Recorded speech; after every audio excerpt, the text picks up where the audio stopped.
Azalo Akpenami Medagwenamekata. Just about a week and a half ago, I got a visit, surprise visit, from my friend and brother Togbi Amenyafiti. He came to my office in Accra, and his message was simple.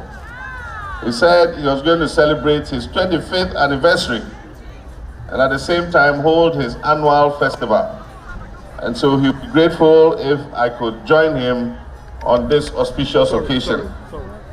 And so let me thank you all for the warm welcome I've received since I came, and to express my appreciation for the cooperation and the kindness that Togbi Fiti has shown me personally as a human being and also in my official capacity when I was president. I want to thank him very much for that. I want to congratulate him on the occasion of his Silver Jubilee and to pray to God that he should give him many more years of good health and long life, so that he can continue to lead his people in the Aflao traditional area. Ladies and gentlemen, we know that traditional leaders are the repository of our tradition and our customs. In the past, traditional leaders played a completely different role, just as repository of customs and traditions.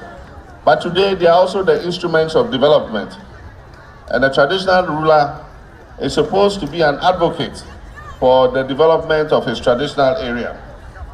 And so I want to commend Togbi Fiti for the cooperation we enjoyed when I was vice president and when I was president in bringing development to the Aflao traditional area. There are many things that we did together, including this main road that leads to the border, the Metro Mass bus terminal, and so many other things. This municipality is one of the biggest in the country, one of the most populous.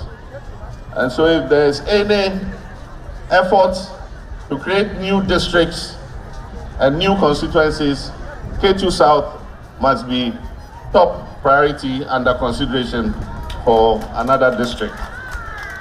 And finally, we wish to thank Togbi for his outspoken nature.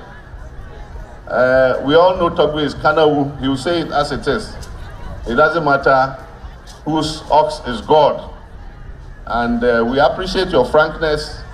We appreciate the fact that you are not silenced or intimidated by any authority.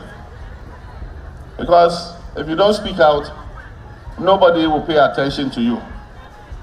I remember when Togbi gave an ultimatum for the completion of the E-Block Secondary School.